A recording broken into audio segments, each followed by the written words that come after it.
The more you try to let go, the tighter the knot becomes. You know it. The harder we strain to relax, the more the shoulders creep up to the ears. The more we attempt to forgive by effort, the more the grievance rehearses itself in the secret chambers of thought. We breathe. We count. We repeat the clever phrases of release. And yet the fingers clench again around the problem. Why? Because the self trying to let go is the very hand that's holding on. The mind working on its own mind is a dog chasing its tail, earnest, exhausted, and going nowhere. Now hear a quiet promise that does not flatter human effort. Letting go isn't a hack. Grace moves when you stop doing. The key that refuses to be a key is not another technique for your shelf. It is the end of technique. It is the place where you and I sit down, turn away from abandoning even the subtle grasping at spiritual results, and we become still. Be still and know that I am God. Not be busy with better methods. Be still. Not try to get rid of fear. Know I am. And when that knowing dawns, fear dissolves as mist in the presence of the sun, not by your command of truth, but by the presence of truth.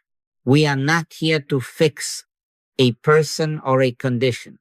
Do not come into this hour to work on your husband or your wife, on your bank book or your blood pressure. Do not work on a nation. Do not work on a war. If you do, you will strengthen the sense of a thing needing to be fixed and of a fixer who must make it right. We are here for one thing only, to seek God alone, to turn within and abide until God is realized as the only presence and power. When that realization is alive in you, its harmonies appear as what the world calls supply and health and peace. But remember, there is no supply and there is no health in and of themselves. Both are qualities and activities of God. Christ doesn't send these things. Christ is these things. So stop trying to demonstrate anything or anybody. Seek the living Christ and let the effects follow the cause. Do not mistake the letter for the life. Not all the truth that's written in the finest spiritual books will heal a simple headache. Why? Because words don't heal. Realize presence heals. You can memorize healing formulas and speak them with confidence and still be in the same prison of self-effort. The Master said, I of mine own self can do nothing. If he confessed this, who are we to boast of our techniques? The Father that dwelleth in me, he doeth the works. Let that be our ground. I do not bring you my power or my brilliance. I bring you my emptiness, my willingness to get quiet, to withdraw from appearances, to watch and pray until a presence announces itself. Then, and only then, does the work get done without my manipulating, without my thinking through a solution. One thing have I desired of the Lord, says the Psalm, that will I seek after. This one thing displaces the 10,000 anxieties. Blessed are the poor in spirit, not the clever in spirit, not the accomplished in method. Poor, empty hands, willing heart. If you are willing to come into this silence with nothing to trade, nothing to prove, nothing to demand, you will discover the wealth that was never missing. The kingdom of God is within you. You need not reach out. You need only yield in. Do not bring your bag of spiritual tricks. Bring your poverty. Lay it down. Yes, even lay down your holy desire to get rid of the problem. That too is an idol. Lay it all in the fire of presence. Let loose right now. Release it, loose it, and let it go. Let go of the thought that you know how this should turn out. Let go of the timetable that orders God to move by Friday at 2. Let go of the person you have cast in the role of villain or savior. Let go of your own cherished identity as the one who must hold everything together. Let go of the very effort to let go just for this moment. Be still. Say within yourself, not as a mantra to make something happen, but as a confession of truth, I of my own self can do nothing. Then wait, not 5 seconds, not impatiently tapping the watch of the mind, but genuinely wait upon the Lord. They that wait upon the Lord shall renew their strength. The waiting is not empty time, it is active receptivity. In that holy idleness, the Father announces himself. Sometimes as a warmth that begins to permeate your being. Sometimes as a great hush. Sometimes as a simple inner word, I am here. When that assurance comes, you have already let go. The knot unties itself, for the hand that tied it is gone. So the foundation is laid in surrender, not in skill. This is the key that refuses to be a key, because it is not a device in your hand. It is your hand opening and vanishing in the hand of God. Not by might, nor by power, but by my Spirit, saith the Lord. If you will accept this first and blessed poverty, if you will dare to trust that nothing good is lost in release, you will see why the more we hold on to a thing, the less we have it, and why in loosing and letting go, we truly possess, because God is the possession and the possessor.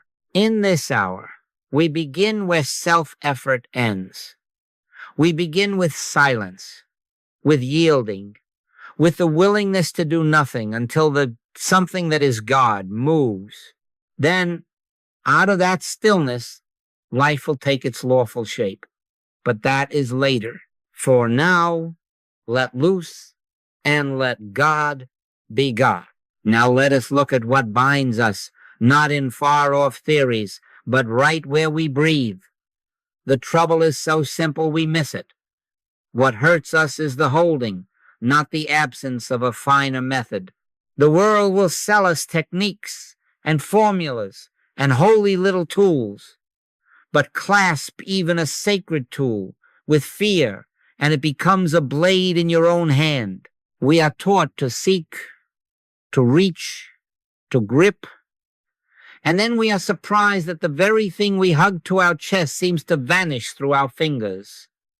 The more we hold on to a thing, the less of it we have, not because God withholds it, but because grasping blinds us to the presence that is always here. Take love. Some of you know that ache. A spouse or a sweetheart has grown distant, and you tighten, you check the phone, the calendar, the tone of a sentence, and you hunt for assurance as if love were a trinket to be safeguarded under lock and key. The more you cling to a partner, the less presence of love you feel. Why? Because the hand that clutches feels only its own fist. Perfect love casteth out fear, and yet the jealous heart is practicing fear, rehearsing it, broadcasting it, and then begging love to appear under the shadow of that fear. You say, but I love them. And I say, perhaps you do. But love is not possession. Love is not a policeman standing guard over a body. Love is presence. And presence is gentle, yielding, unafraid, the house of interrogation, of monitoring, of anxious bargains. If only you will, then I will, is a house where love suffocates for lack of air. Now look at supply. Here the world is most brazen with its promises. Plan this, scheme that, hustle harder, declare more loudly, endless ways to get more. And yet listen to what I must say to you, not as a theory, but as the record of experience. The more you try to demonstrate supply, the less you will have of it. Do you see the paradox that saves your life? Supply is not a pile of coins. It is not tomorrow's client. It is not the number attached to your account. Supply is a quality of God, an activity of the living presence. Choke it with anxiety and it ceases to flow. We hoard because we fear. We refuse to give because we fear. We grasp at opportunities with a frantic hand, and we wonder why our affairs feel thin and brittle. Give, and it shall be given unto you. Good measure, pressed down, and running over. But the giving must be of the heart unafraid, not the fearful gamble of a merchant striking a bargain with God. When the inner hand is tight, even abundance feels like drought.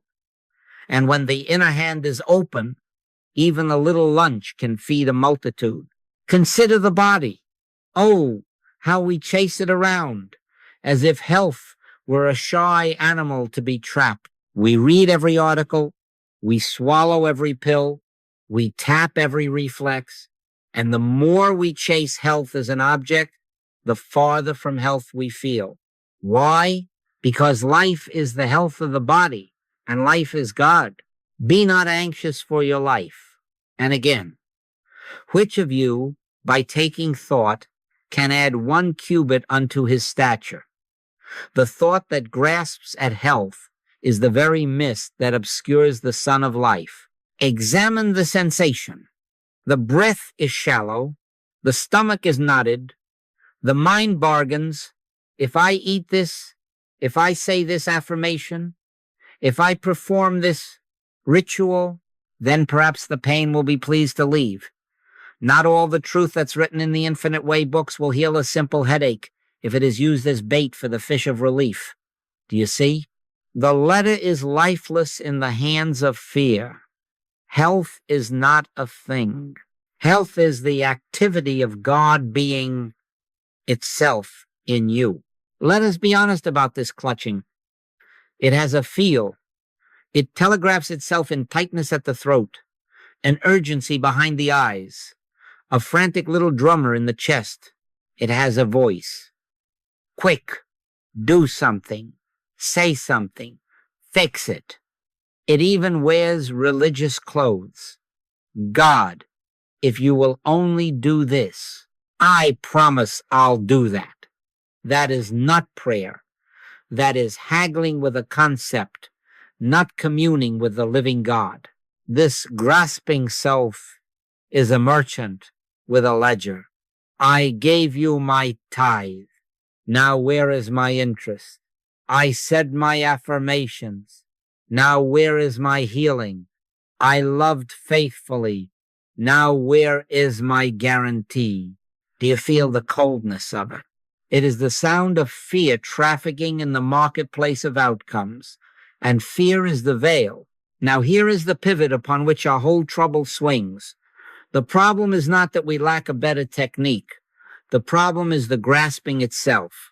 Techniques held in a clenched fist turn to dust. Words, even beautiful words, hurled like stones at a problem produce only a clatter. It is not your absence of knowledge. It is not your failure to have found the right sentence. It is not that you have not yet mastered the correct meditation posture. It is the presence of a contracted self that seeks to secure by force what can only appear as grace. Not this and that many demonstrations, but one demonstration, only the realization, the felt fact of presence. Until then, the mind scours the horizon, and the heart remains thirsty while sitting beside a well. You may say, but should I not care? Should I not try? Care is not clutching. Love is not grasping. Wisdom is not anxiety in fine clothing. Hear the gentle instruction already written in your heart. Be still and know that I am God. Not be frantic and know, not bargain and know, not multiply methods and know. Be still. The stillness is not laziness. It is the absence of the thief, the grasping sense of a self apart from God, snatching at what only God is. When the thief is absent, the house is filled with light. So it is If you watch quietly, you will see that the moment the inner fist softens, love seems suddenly present, as if it had been waiting outside the door all along. The moment you are not trying to get supply, wise provision walks in by doors you did not build. The moment you are not hunting health as prey, the breath lengthens, warmth suffuses, and some small assurance begins to whisper, "My peace I give unto you. I am not offering you a trick. I am unmasking a thief. Release the hold, even a little, and you will discover that the absence of grasping is itself the first touch of healing, not because you have done some superior thing, but because you have ceased doing the inferior thing, the holding that hurts. Now we come to the holy poverty that does not crush but frees, the confession. Not the confession of sins as the world counts them, but the deeper admission of non-agency. I of my own self can do nothing. Say it not as a ritual, but as a recognition. Let it loosen the pride that would secretly like to help God along. Let it dissolve the hidden arrogance that believes the right words, the right posture, the right string of affirmations could pry a blessing from the hand of spirit. Except the Lord build the house, they labor in vain that build it. You may build and build plans, strategies, resolutions, but you will sit in the same dust of self until the builder within takes up the work. So the confession is not an insult to your dignity. It is the doorway through which dignity returns, because it returns you to your source. Do not mistake this for passivity or fatalism. It is the most dynamic consent you will ever give. For when I say, I of my own self can do nothing, I am not resigning from life.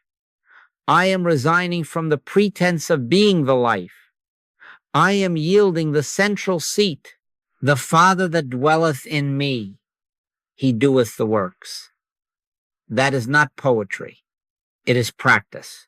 And if it is not practice, all our poetry, all our eloquence, all our clever sequencing of true statements will not soothe a simple headache. You know this. Some of you by bitter experience half the night declaring truths while the temple of the body throbs. And then, one unguarded moment, you sigh, release the vigil, whisper, Father, and fall asleep. In the morning, the pain is gone, not because you finally found the right line, but because grace moved when you moved out of the way. Now, this is the turn. From outcomes to the one. One thing have I desired of the Lord, that I might know thee. Not two things. Not God plus a healed body. Not God plus a paid bill. Not God plus a reconciled family. One thing, if we will consecrate ourselves to this singleness of desire, outcomes lose their hypnotic pull. They fall into their own place as byproducts of presence. To turn from outcomes does not mean to despise them. It means to refuse them the throne. You are not forbidden to love health, to appreciate supply, to value harmony. You are forbidden to worship them. Thou shalt have no other gods before me. Let the confession escort you to the altar where all lesser gods are released. How do we do this practically? We replace striving with consent. We do not fix, we become still. We do not reach, we receive. This takes courage, because everything in our training has taught us to rush toward the leak with a wrench, toward the argument with a proof, toward the fear with a louder voice. But the kingdom of God is not obtained by volume. It is realized in stillness. Be still and know that I am God. So I sit down, you sit down, we turn within, not to think out a solution, not to send thoughts to a person, not to manipulate the scene. We consent to be nothing, that the Father may be all. We present our emptiness, which is to say we strip ourselves of agenda and wait. And we do wait. Here is the discipline. We do not move until grace moves. If grace moves in a minute, wonderful. If it takes an hour, we are still blessed, for we have sat with God for an hour. Do not measure that hour by the clock of results. The waiting itself is the miracle underway. In that hush, an assurance gathers, like dawn touching the rim of the horizon. Sometimes it is a warmth that spreads, sometimes a wordless lifting, sometimes the simple inner announcement, I am. When that comes, you have permission to act or to continue resting. You will know, not by excitement, not by a fever of relief, but by a sane peace. And if it does not come, you do not manufacture it. You remain in the holy refrain. I of my own self can do nothing. Father, glorify thyself. Understand this difference. The letter of truth is the map, realized. Presence is the country. The map is precious for orientation, but you cannot eat it. It cannot yield water to a thirsty tongue. Many of us have built altars to maps and wondered why the desert did not bloom. Read, yes. Remember, yes. Let scripture and the writings of the seers wash your mind, but do not put your trust in the ink or in your memory of it. Let even the most beautiful passage become simply an opening through which Spirit breathes. Say, I can do all things through Christ, only to the degree that you have stopped trying to do all things through you. Then the words become life. Then the map leads to the spring and you drink. There will be a voice in you, subtle and nervous, that says, but something must be done. Answer it quietly. Something will be done when the something that is God is moving in me. I am the vine. Ye are the branches. Without me, ye can do nothing. The branch does not strain to bear fruit. It abides. This is not poetry either. It is the mechanical law of spirit. The moment you consent to abide, the sap flows.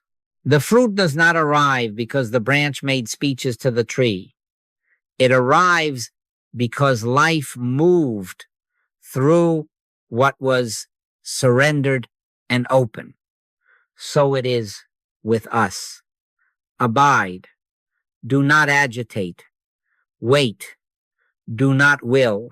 There is a sweetness that comes with this confession, a humility that does not think less of itself, but thinks of itself less. You will find yourself strangely unburdened. You will discover that the most efficient thing you have ever done is cease from doing long enough for God to be God. And when out of that stillness, an impulse comes, write this note, make this call, go here, be quiet there, you will find that the action carries its own grace, its own timing, its own sufficiency. You did not manufacture it. Therefore, you do not have to sustain it.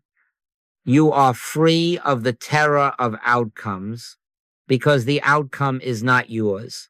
Let this be our covenant in practice. We will not touch the problem. We will not touch the person. We will not even touch the truth as a tool to make something happen. We will touch God. Say within now, and when you forget, say again, gently, truthfully, I of my own self can do nothing. Then be still, then wait. When the assurance comes, rest. When the word comes, obey. And if for a while nothing comes, rejoice. You are learning the sweetest art the soul can know, to consent to God. In that consent, the door is open. In that door, grace walks in. Now, as that door stands open, let us look through it and see what is actually there.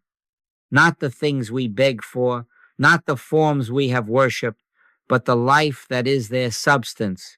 Hear this quietly, because it contradicts much of what we have believed. There is no supply, and there is no health in and of themselves. Do not be shocked by the words. Let them free you. What the world calls supply money, opportunities, favorable transactions, is not an independent entity one can chase down and capture. What the world calls health measurements, symptoms, strong muscles, is not a stock to be purchased with willpower. Both health and supply are qualities and activities of God. They are God's own nature expressing itself where you are. So when we seek the things, we are tugging on shadows. When we realize the presence, the shadows fall into place without effort. Seek ye first the kingdom of God and his righteousness, and all these things shall be added unto you. Not achieved by you, not negotiated, added. Added to what? To consciousness already filled with God. So long as we are occupied with results, we remain beggars at the gate of effects. Turn within to cause. There are no such things as many demonstrations. There is only one demonstration, the realization of the Christ. When the Christ is realized even a little, it becomes the law of harmony unto your experience. It is not that Christ sends harmony as a postman brings parcels. Christ doesn't send these things. Christ is these things. As the sun is not a messenger of light, but light itself, so the realized Christ is the radiance that appears outwardly as health, as supply, as peace. Do not mistake this for semantics. This is the difference between talking about bread and eating it. I am the bread of life, said the Master. Not I will import bread, but I am bread. I am the resurrection and the life. Not I will send you a packet of vitality, but I am life. So health is not a condition you acquire. It is the nature of life realized where you are. Supply is not something mailed from heaven. It is the sufficiency of God, felt and then seen as forms appropriate to the need of the hour. The Lord is my shepherd. I shall not want. Why shall I not want? Because the shepherd is here, not because my calculations have been approved. The presence is the provision. Now you can understand why the letter of truth by itself is impotent. Not all the truth that's written in the Infinite Way books will heal a simple headache if it is used as a lever to force a result. The letter is precious as a finger pointing, but only the living presence is food. Only realized spirit harmonizes. You may stand before a window that looks out upon sunlight and recite, there is light, and yet remain cold until you open the window. Realization is the window opened. Suddenly the warmth that always was floods in. And you did not create the warmth. You did not manufacture the brightness. You consented to it. Be still and know that I am God. Then wait. In that waiting, the category called health disappears as an object. Life reveals itself. The category called supply dissolves as a worry. Sufficiency reveals itself. And then, afterward, objects seem to rearrange themselves. An appointment appears, a diagnosis changes, a check arrives, a tension in the home unwinds, not because you worked on them, but because cause was realized. I have witnessed it so often that I cannot be bullied by appearances any longer. There are those of you who have sat frantic with a bill in hand, tracing numbers like prison bars. Then, surrendering the arithmetic, you have turned within and rested until a stillness rose, until something in you whispered without words, I am. The next day or the next hour, a way opened. not the way you plotted, but the way grace had already prepared. The healing of lack was not the arrival of coins. It was the revelation that supply is God's own activity, embodied in your consciousness, as confidence, as peace, as generosity. Out of that inner wealth, outer forms took their places. So too with the body. You have tried to command your nerves and scold your blood, and nothing has obeyed. And then in a hush so gentle it seemed like sleep, a warmth permeated your being, and the pain was gone in the morning. You did not fix the body. Life was realized. In him we live and move and have our being. In him, never in the strain of self. This is why we cannot afford to keep God as a theory. If health and supply are qualities of God, then the one thing necessary is the realization of God. Anytime we seek the quality without the presence, we find ourselves pawing at the glass of a bakery window, mouthing words about bread while growing faint. We must go in. We must eat. How do we go in? Not by forcing mind to think brighter thoughts, not by sending busy little currents toward a person or a condition, but by dropping the person and the condition and consenting to God. Take no thought for your life, said the Master, not as a license to carelessness, but as a summons to the only care that matters. Attend to the presence. Let it attend to you. When you feel even a small peace, you have eaten. When an inner release comes, as if a nut had unlearned itself, you have drunk. Let me say it again until we are saturated with its relief. Christ doesn't send these things. Christ is these things. There is no independent reservoir of health to which God must write a check. God is the health of your countenance. There is no separate vault of supply somewhere behind the sky. God is the bread, the wine, the staff, and the song. When the inner eye turns from the ledger and the chart to the living I am, you are home. Thy grace is sufficient for thee. Sufficient for what? For the exact shape of this day's need, because grace is not a package, but the living adequacy of God realized at your center. So now you can see why our practice is not to push, not to bargain, not to produce, but to listen. If it is realized presence that harmonizes life, then the only doing is inner listening until assurance comes. Everything else is interference. We dethrone things by refusing to chase them and enthrone God by abiding in him. When the assurance rises, peace, release, a simple word, you will find that life has already begun to line up. And when no assurance comes, do not run back to the marketplace. Stay by the well. My peace I give unto you. Not as the world giveth, give I unto you. We are not after the world's coins or the world's measurements. We are after God. Seek him, and you will discover that the things which tormented you as problems were only effects awaiting their cause. In that discovery, you will breathe again. In that breath, the Father doeth the works. Now you have asked for help. A letter comes. A call arrives. A face before you is anxious. What then? Sit down.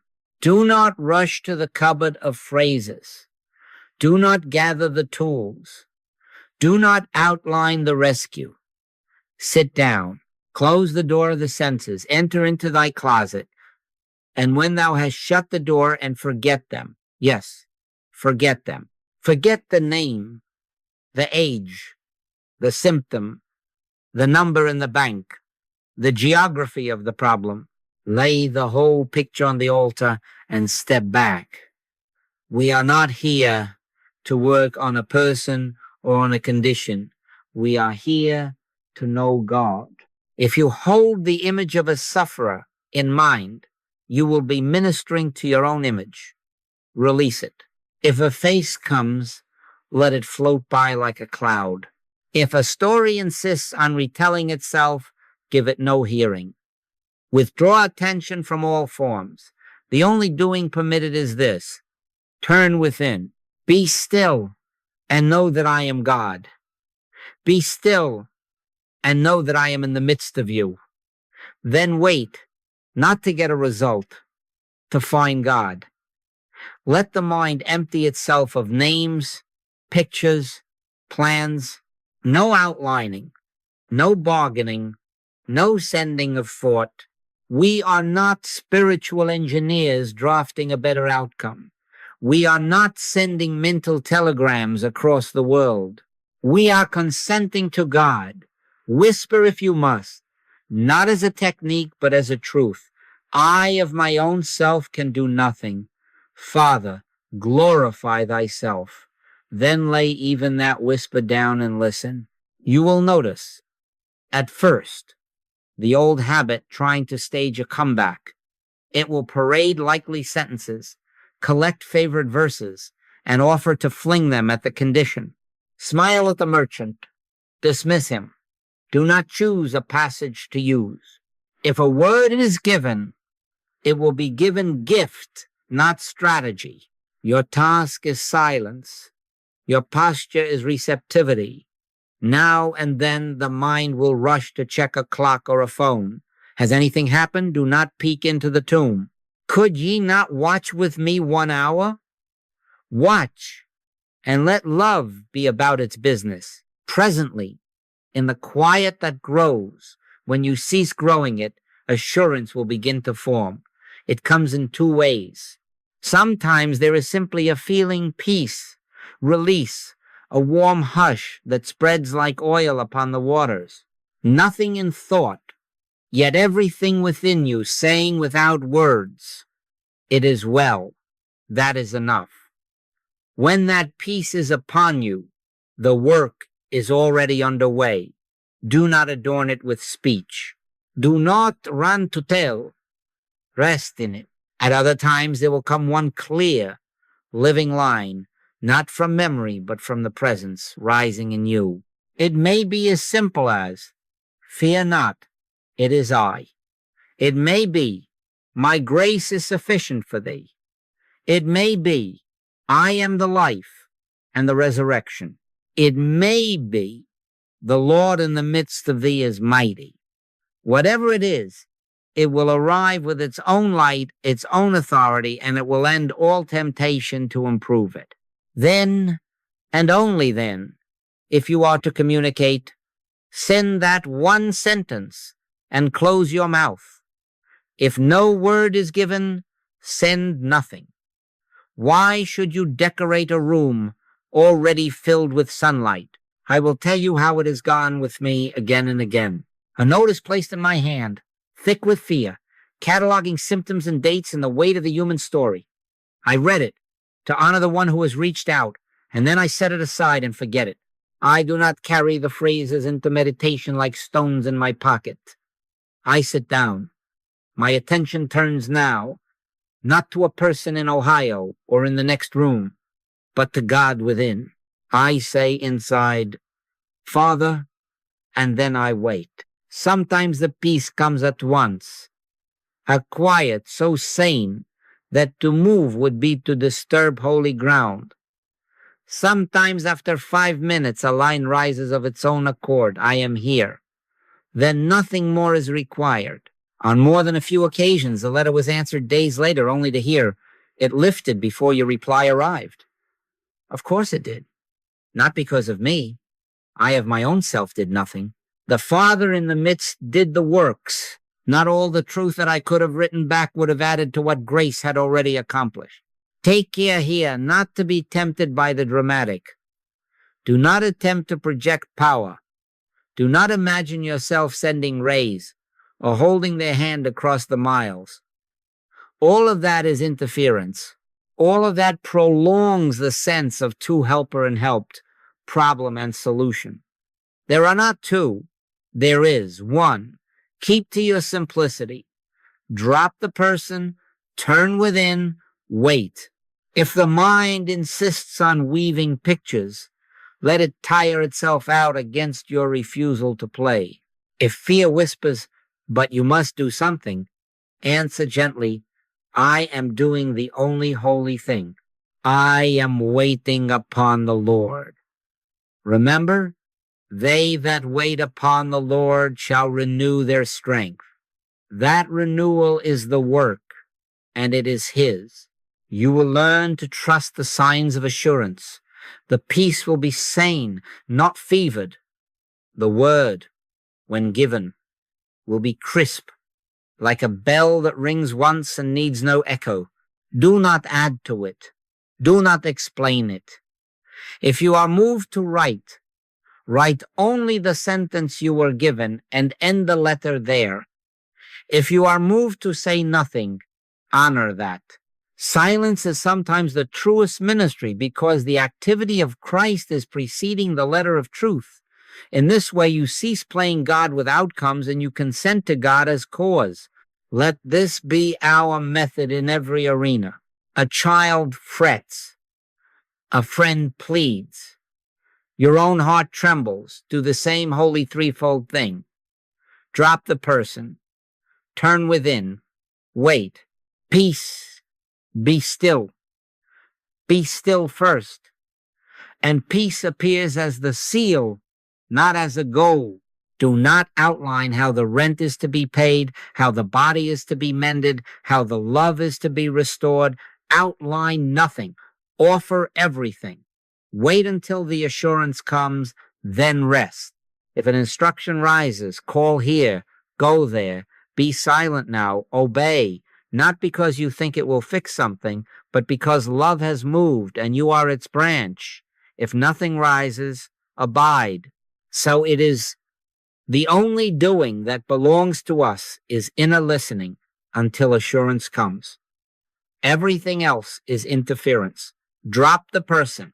Turn within. Wait. The Father that dwelleth in you, He doeth the works. And when He has, you will find that nothing has been added to you from outside. Rather, that which always was has been allowed to be what it is. Then, only then, move or remain. In either case, you will be moving in God. Now let us learn the feel of completion. How shall you know when to rise from your chair, when to close the book, when to answer the door? There is a seal that is not of your making. It is not a thought that says, done, yet it says it. It is not excitement. It is not relief cupped in anxiety's hands. It is peace. My peace I give unto you, not as the world giveth, give I unto you. Sometimes it is a warmth that begins quietly in the chest and spreads like dawn through the body. Sometimes it is a still joy, not loud, not dancing, but a simple, steady yes. Sometimes it is the distinct sense that a weight you were unconsciously carrying has slid from your shoulders to the floor. The breath lengthens of itself. The forehead releases. Inside, an unspoken word whispers, I am. When that is present, you have the seal. When that is present, you do not have to ask if you should act or rest. You know, if it does not come, do not manufacture. Do not caress a thought to make it feel like peace. Do not stare at the clock as if God were due on the hour. Be still and know that I am God. Then wait. And if the mind fidgets, if the knee taps, if the phone makes its little noises, consent again to know nothing but God. Consent again to be poor in spirit. Wait on the Lord. Be of good courage. The waiting is not a prelude to the work. The waiting is the work until the work is God in you. Do not confuse tiredness with completion. Do not call an emptied mind assurance. Assurance has a signature. It carries presence. Like the ring upon wax, it leaves a mark. When the seal has come, guard your heart against the impulse to check on results. That is the old merchant waking up to count coins at the door of the temple. Do not lift the seed to see if it is sprouting. You will break the root. Do not open the oven every minute to see if the bread is rising. You will collapse the loaf. The Father that dwelleth in me, he doeth the works. Let the Father be the Father. If you were given a simple act, make a call, write a note, wait 2 days, do it without drama, and lay it down. If you were given rest, do not call anyone. Do not move the piece, rest without guilt. In the kingdom, direction and timing arrive together. Mine hour is not yet come, said the Master. And later, the hour is come. When the hour is come, doors that resisted will swing as if oiled in heaven. When the hour is not, even generous hands will seem closed. Now about cadence. We are learning a new rhythm, the holy tempo of reliance after assurance. Do not believe your work is finished in the letter. Return to the well 6 hours later, not to re-beg, not to re-argue, but to abide. Sit down again. Drop the person. Drop the scene. And turn within until the same peace or a fresh quiet settles. Then, the next day, return every hour, if you can, 5 minutes, 3 minutes, a breath, but return, not as a superstition, not as a charm, but as deliberate abiding. Abide in me, and I in you. The branch bears fruit, not by single contact, but by steady union. In time, and I say this to console the impatient, the cadence becomes effortless. It takes over. You will find that the peace seeks you. It rises before you call.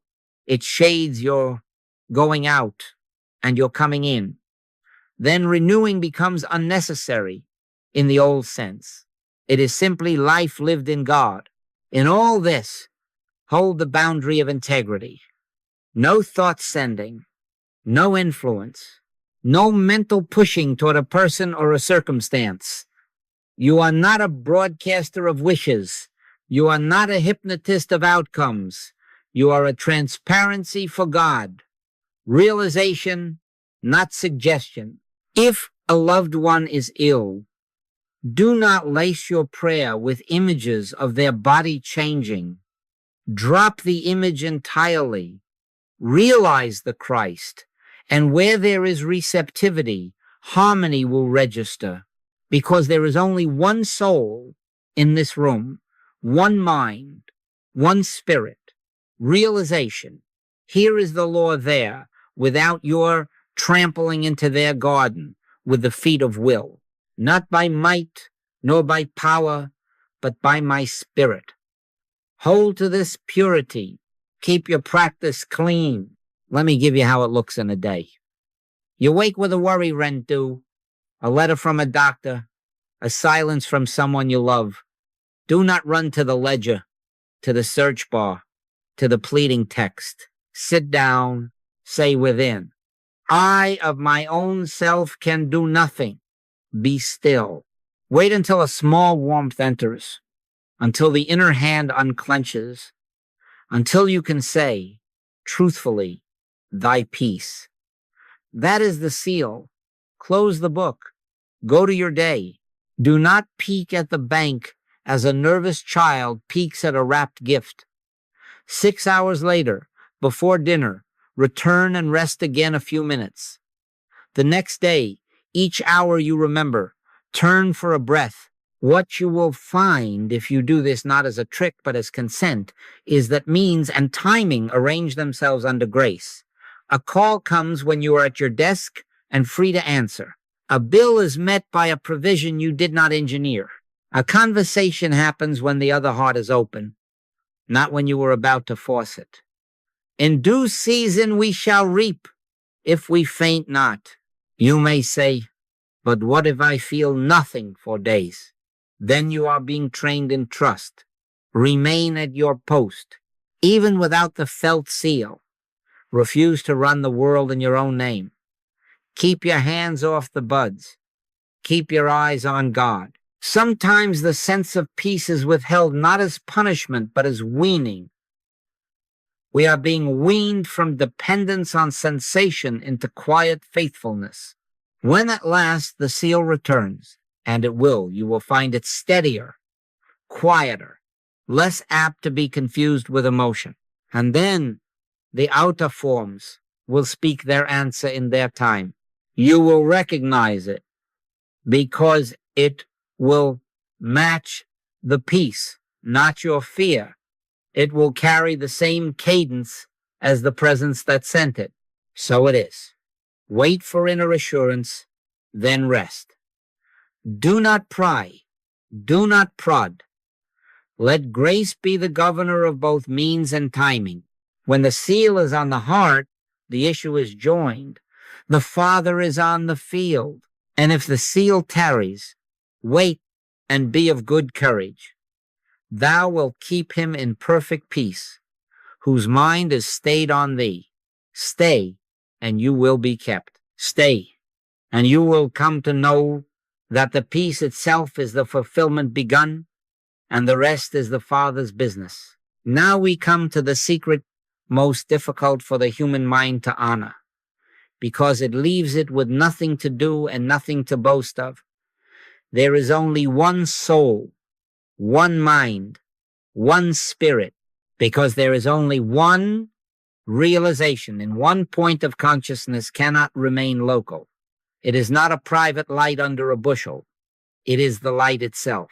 I in them, and thou in me, that they may be one. When the Christ is realized here, it becomes the law of harmony. Wherever receptivity exists, there, across the street, across the ocean, across years that seem to divide you, not because you sent it, not because you have a strong thought, but because spirit is indivisible and knows itself through itself.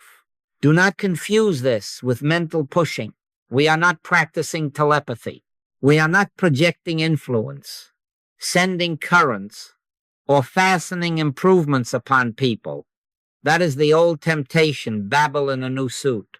In the one life of God, there is no one over another, no will over will, no mind over mind. There is only the activity of the Christ.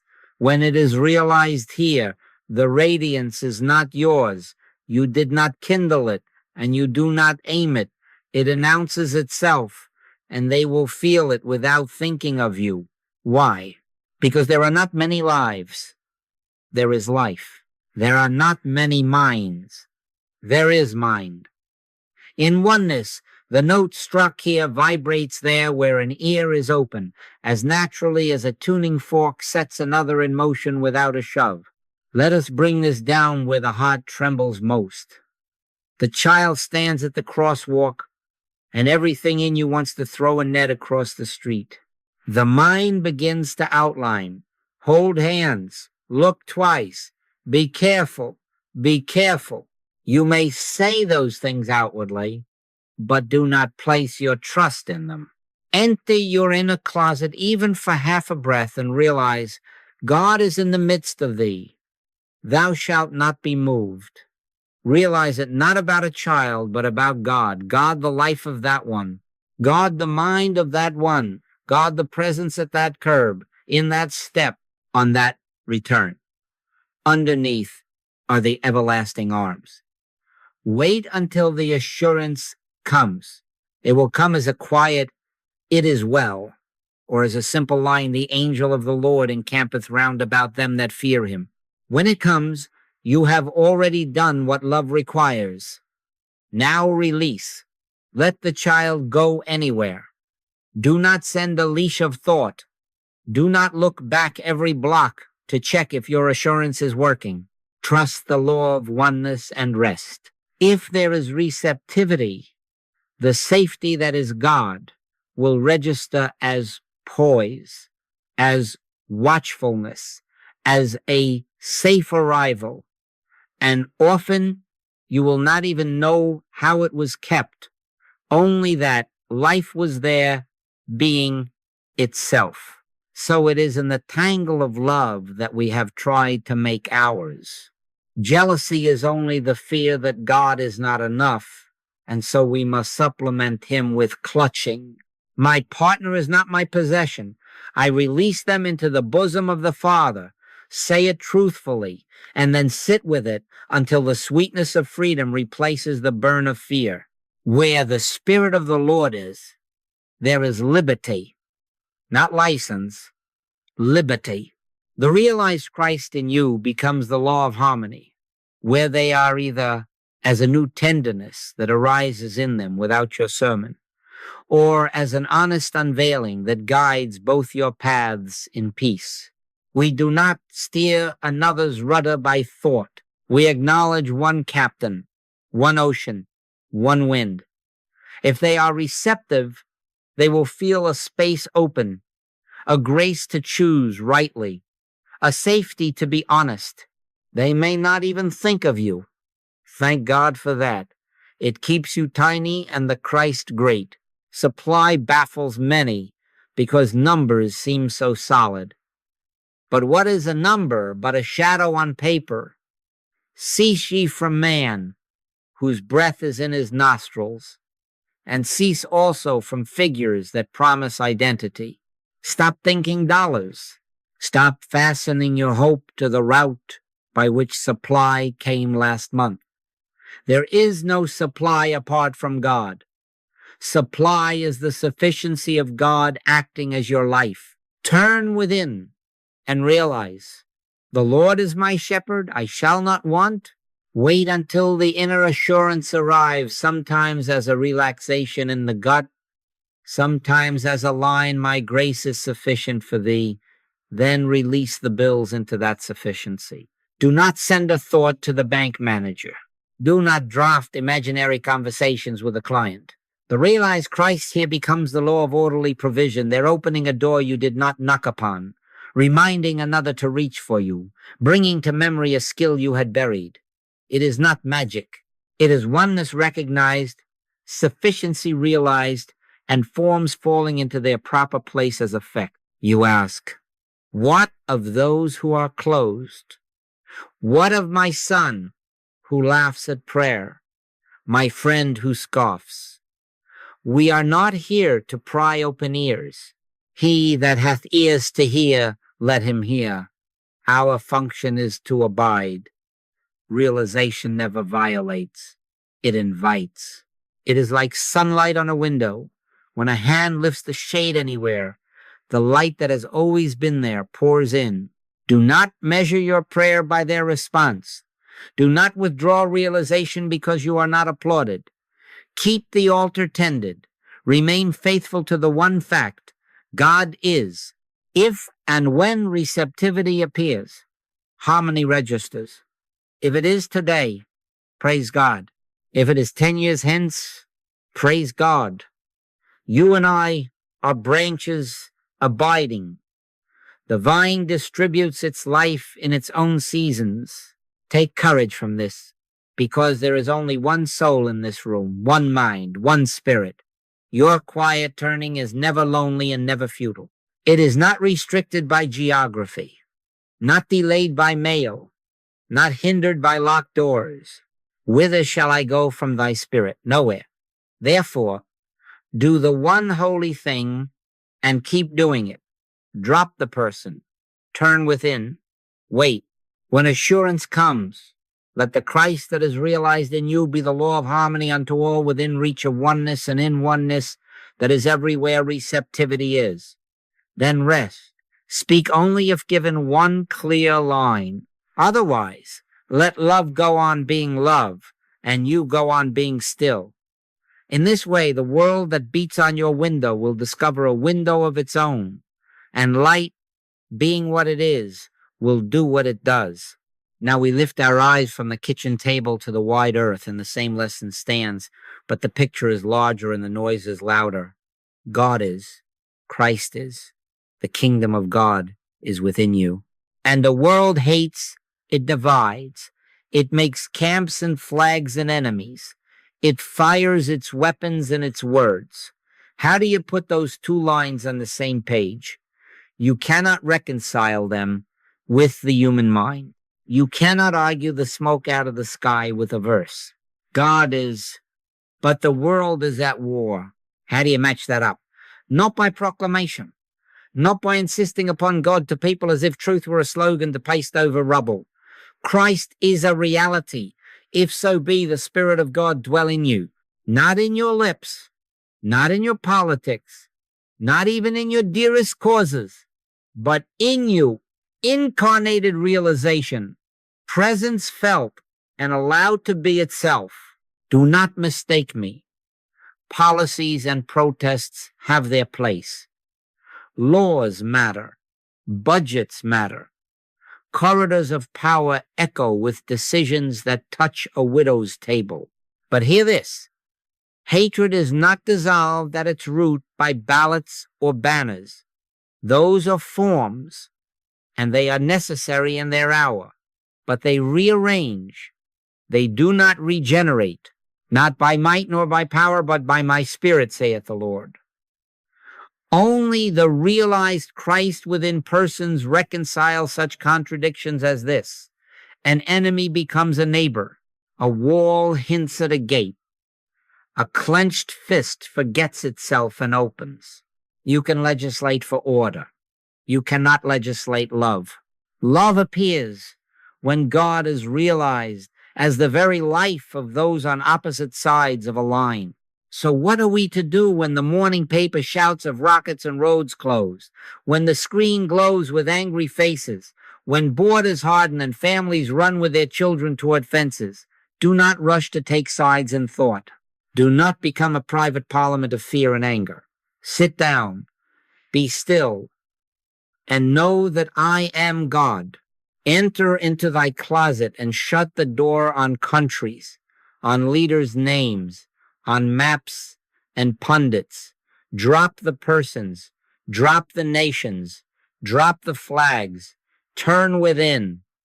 Wait not to secure the victory of one camp, not to send beams of influence across a sea, but to realize God, one life, one mind, one soul, animating its own infinity. The Lord in the midst of thee is mighty. In the midst of whom? In the midst of you. When the seal comes, peace, release, perhaps one line, I am here. Rest. That realization is the only law of harmony this world has ever known, because there is only one soul in this room, one mind, one spirit. Do you see what happens? Realization here registers as harmony there, wherever receptivity exists without your knowing who, how, or where.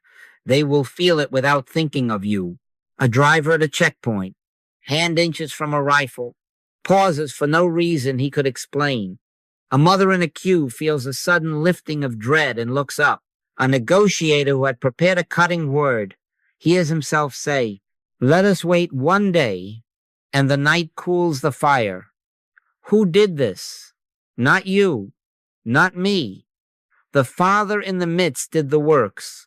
I of my own self can do nothing, but the realized Christ, when given dwelling in any one consciousness, becomes the law of harmony unto all experience attuned to.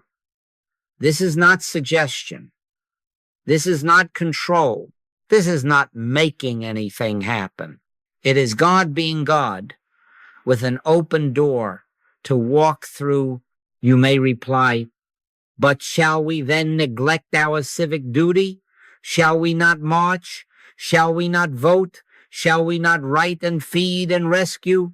March if you are sent. Vote if you are sent. Write, feed, rescue as you are sent, but be sent. First be still. First realize God. Then, if a step rises in that peace, take it without rancor, without enemy thinking, without the heat that burns you up before you arrive. My peace I give unto you. That peace on your feet is more potent than cleverness in your mouth. The gift you bring, policy, bread, shelter, will then be bread with God's savor upon it. It will carry through blockades of suspicion because it did not begin in you. And if you are given no step but silence, do not call that nothing. Standing still and realized presence dissolves more hatred than 1,000 strange speeches. The fruit proves the tree. We are not here to argue God into the world. We are not apologists hawking a doctrine in the marketplace of sorrows. We are here to realize God as the world's very life. The earth is the Lord's, and the fullness thereof. Not someday, now. In him we live and move and have our being. Not in the fever of factions, but in God. When you sit down and let the world go and consent to God, you are not escaping history. You are entering the only place from which history is redeemed. That is not passivity. It is obedience. Thy kingdom come. Thy will be done on earth as it is in heaven. Where does that begin? In a heart that says, I can do nothing, and waits until the Spirit of God dwell in you. Consider how quietly this works. A man on a trading floor, driven by fear and greed, finds himself unaccountably fair in a moment he would have exploited. A nurse, exhausted to the bone, hears within, I am the life. And in that hearing, her hands remember gentleness that saves a life. A parliamentarian, reading lines prepared by her party, stumbles and then says instead the one sentence needed to open a door. They do not think of you. They do not know you. But the one consciousness that is God has found open lanes through souls willing to be used, and your realized peace has cleared the air. Let your light so shine before men, the Master said, not that you set up a spotlight on your virtue, but that the God realized within you becomes visible as good where vision was dark. Do not plan its course. Do not assign it targets. Radiance has no agenda and therefore cannot be blocked. Those attuned will feel it. Those starved for it will not know why they have stopped hating for a moment, but they will stop in that lifted second you and they meet in the one who is all. So it is. Hold the paradox without strain. God is, and the world is loud. Do the one holy thing. Retire to the quiet center and find that God. Wait until you know, not by theory, but by seal, that the Father is on the field. Then go if sent, stay if kept. Speak only if given one clear line. Christ in you, the hope of glory, becomes Christ as law in the places you will never see. This is the only reconciliation worthy of the word, not the victory of a side, but the revelation of the one. And the peace of God, which passeth all understanding, shall keep your hearts and minds. When hearts are kept, borders soften.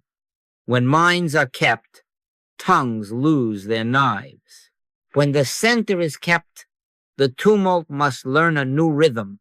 Abide there, and the world will find you without knowing your name. Let us practice this where it pinches 3 scenes in which the world insists you must hurry, must grab, must fix. In each, do one holy thing. Seek and wait on presence. Let effects be its province. The more you try to manage the form, the more stubbornly it resists you.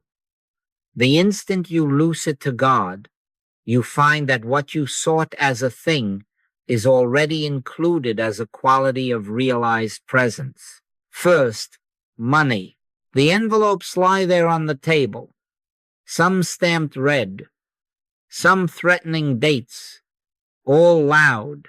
The mind rolls figures like dice. If I move this to cover that, if I call him and ask for 2 more days, if I sell this now before it drops. Be very gentle with yourself and be very firm. Sit down, close the door of the senses. Do not bring the ledger into the closet with you. Do not count while you pray. Drop the numbers. Turn within. Wait Be still and know that I am God. You are not bargaining with a deity for dollars. You are consenting to God as the only activity, the only law, the only sufficiency. Refuse to outline. Do not send a thought to the bank manager. Do not draft speeches to clients. Forget the corridors of supply and remember the source. If the mind parades images of a shrinking balance, watch them pass as clouds. If fear shouts, "But the rent," answer softly, "I, of my own self, can do nothing." Father, glorify thyself, and then be still again. Presently minutes, sometimes moments, a hush will begin to spread. It may be accompanied by a simple line, not one you selected, but one given. Perhaps God's activity is my sufficiency, or the Lord is my shepherd. I shall not want, or simply, my grace is sufficient for thee. When it comes with its own authority, and it ends the need to patch it with more words. Let it stand. Rest in it. Then rise and do whatever is at hand to do, not to make something happen, but to continue living in the peace that says already God. If an instruction arises, call here, cancel there, obey it without drama, and then lay it down. Do not go sniffing the field for sprouts. 6 hours later, return to the well.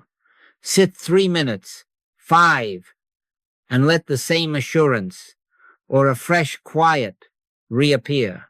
The next day, as often as you remember, turn for a breath, for a sentence, for a silence. This cadence is not pleading, it is abiding. And under it, in ways you could not have diagrammed, means and timing marry. A forgotten invoice is paid. A fee is adjusted without your petition. An idea arrives that you had misfiled in yourself. The forms are not rewards for prayer. They are byproducts of realized sufficiency. Christ does not send these things. Christ is these things as your experience. Now love. Jealousy rises like heat. The phone is a small idol upon which you cast your eyes every few minutes. The mind spins pictures of what might be, of what could be said, of where they are this moment, and with whom. Stop. Sit down. Release the person. Do not hold their image as a figure to be protected or controlled. Who is my mother, and who are my brethren?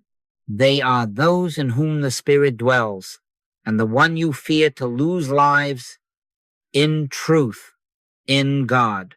Say within, my partner is not my possession. I loose them and let them go into the bosom of the Father. Then turn from them to God. Realize the one within whom both of you abide. In him we live and move and have our being. Refuse to send a thought across the room or across the city to bind or to charm. No influence, no mental leash, only realization. Wait until a sweetness replaces the acid. Wait until liberty dawns, liberty for you and for them. Where the Spirit of the Lord is, there is liberty. If a word comes, it may be as intimate as I and them and thou and me, or as steady as perfect love casteth out fear. If it does, let it wash you clean of the impulse to accuse, to test, to arrange. When the seal of peace rests, you will know whether to speak or to be silent. Sometimes the instruction will be, say nothing today. Sometimes apologize for that sharpness and stop there. Sometimes ask an honest question without trapping. Whatever rises as love's own motion, do. But do nothing to get an answer, nothing to secure yourself by stories. Then keep cadence. Return to the inner altar 6 hours later. Turn again the next day, every hour you remember, for a minute of resting in the one life that holds you both. And watch not with a spy's eye, but with faith, how harmony registers where there is receptivity. It may be a tender call that comes unbidden. It may be a clarity that dissolves fog. It may be a parting that, because it is under God, carries no violence and leaves a blessing. Love never fails because God never fails. Only our grasping fails us. Do not outline outcomes. Let love be love and show itself as fidelity, as honesty, as right companionship, as release. Its forms, not your demands. Now, the body, pain, speaks loudly.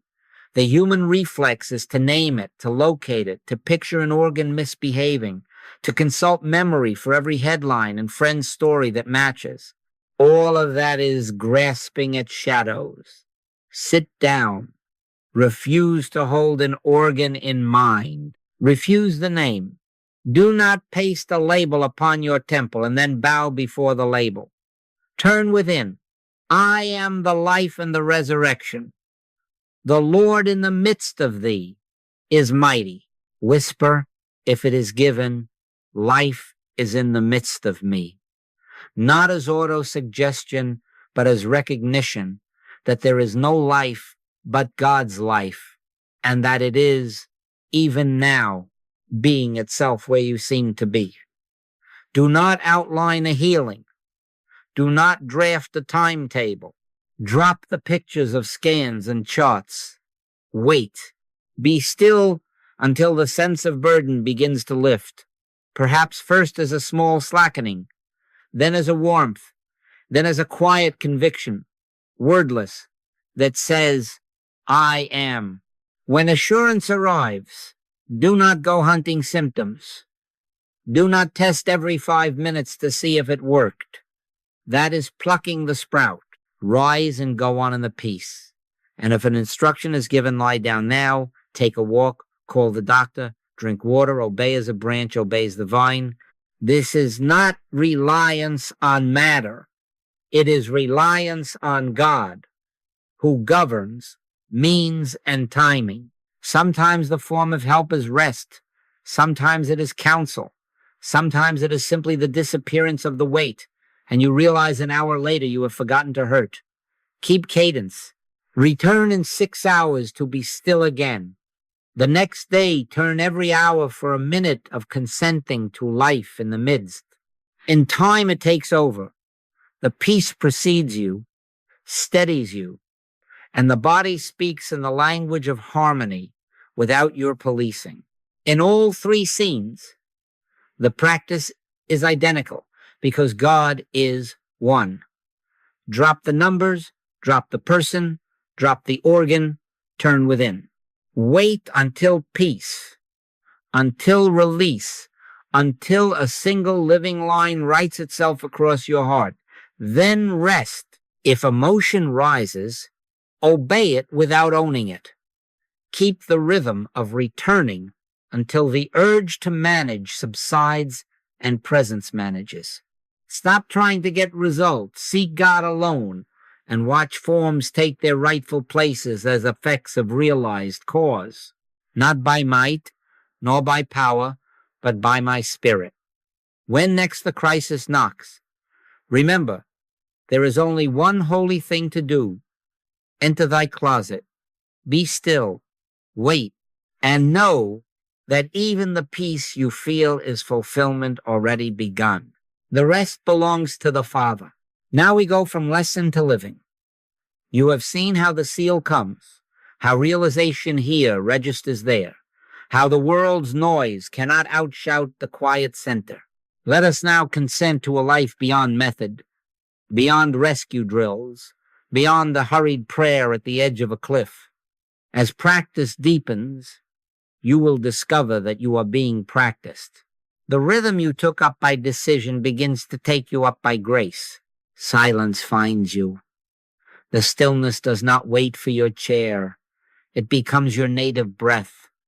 You open your eyes in the morning, and the first knowing is not of time or tasks, but that God is. Before your mind can reach for its lists, something risen within has reached you, and you rest in it a moment, sometimes a minute, sometimes 3, and the day takes its cue from that unspoken hymn. Do not live by emergencies. Do not use God as a fire extinguisher hung behind glass marked break only if needed. Live by daily turning, constant, small consent. Pray without ceasing is not a marathon of words. It is a cadence of acknowledgement. God in the midst of me is my life. God in the midst of me is my mind. God in the midst of me is my sufficiency. Turn before the storm, not from fear, but from love. Turn in the kitchen while water runs. Turn in the hallway between meetings. Turn on the sidewalk at the red light. A breath. Be still and know that I am God. And wait 2 heartbeats for the feeling to answer. Then step. This is prevention by presence. When the branch abides, drought cannot define it. When the lamp remains on its source, no flicker startles the room. You will find that the crises that used to form in your experience thin and vanish, not because you have become clever, but because the activity of the Christ attended and allowed governs the field before weeds take root. Remove the ceilings you have quietly built over your head. Stop deciding what God can and cannot reveal as peace, order, supply, and right companionship. With God, all things are possible. Do not reduce that to the sermon of a child's poster. Do not cut it down to match your last outcome. Let it be as big as it is. Christ doesn't send these things. Christ is these things. Health is not a state of flesh. It is the activity of God as your being. Supply is not a number. It is God's sufficiency being God as your affairs. Right companionship is not a contract. It is love's own liberty, expressing as tenderness and truth. When you wait on presence and refuse to name the forms, forms appear as byproducts of realized being, attacks paid in a way you could not have engineered, a quiet in the body that does not draw attention to itself because it is simply normal life restored, a friend at your door with exactly the word that closes a season of wandering. Do not cap this with reasonable or likely. The only reason here is God, and the only likelihood is that God is God. Now about belonging. We have made our circles by agreement and argument, and look how thin they are. One new opinion, and the ring snaps. Who is my mother? And who are my brethren? Those who do the will of the Father, those in whom the Spirit of God dwells as an activity. Hear it this way. Who are my mother, brother, sister? You who are attuned. Not you who repeat the letter with me. Not you who approve my phrases, but you whose interior turning meets mine in the same presence. That is our community. We do not gather to convince. We gather to consent. We do not sharpen swords of doctrine. We set out bowls for bread. 2 or 3 listening become one lamp. And because there is only one soul in this room, that light is already one, and it will be felt beyond our chairs. Keep to such fellowship. It is humble and human tea on the table, a chair by the window, and it is holy. If we speak, let it be given from the peace. If we are silent together, let it be because the peace has taken all the words. By this shall all men know, by love that arises from realized God, not by the thin bonds of agreement. And now the commission, simple and entire.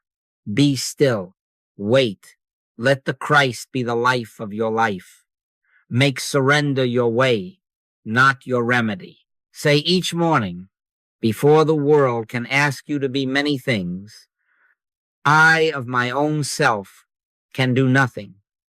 The Father within me, he doeth the works. Sit a few minutes until the seal of peace answers. If you are sent, go. If you are kept, stay. If one word is given, speak one word and lay the rest down. If no word is given, be a transparency for God and let love go on being loved through you. Through the day, acknowledge in small turns, in all thy ways, acknowledge him, and he shall direct thy paths. Let this acknowledgement be the law of your appointments and your delays, your answers and your silences. At night, before the light is out, return once more and say, thine is the kingdom and the power and the glory, and drop into that kingdom as into a deep chair. You will find that sleep itself becomes trust, that the hours you are not managing are as blessed as the hours you are awake. You will discover a marvel. You are living, and yet it is not you. I live, yet not I, but Christ liveth in me. You will watch your hands do their tasks and know they are not clenched as they once were. You will hear your own voice refuse to force a moment and instead ask for its hour. You will see strangers placed in your path and feel no urgency to impress or convince, only a readiness to be used. The old appetite to steer outcomes will feel like a coat you forgot to put on. And when troubles knock, and they will knock on everyone's door in this world, you will not run to invent a practice. The practice will have you, the rhythm will take you into itself, as a tide takes a leaf, and you will rest in that motion that is not yours. In quietness and in confidence shall be your strength. So it is. Let there be no limit on God's capacity to reveal itself as your peace, your order, your sufficiency, your right relationships. Do not set a roof over heaven. Live roofless to God. Keep the altar small and often lit. A quiet chair, a willing heart, a waiting ear. Make surrender your way of life and allow the Christ to live your days. Then the goodness you had tried to manage will appear without your managing, and the world passing by your door will find a window open and wonder why the air is easier there. It is because God is in the midst of you. Keep him there by keeping still, and let it take over.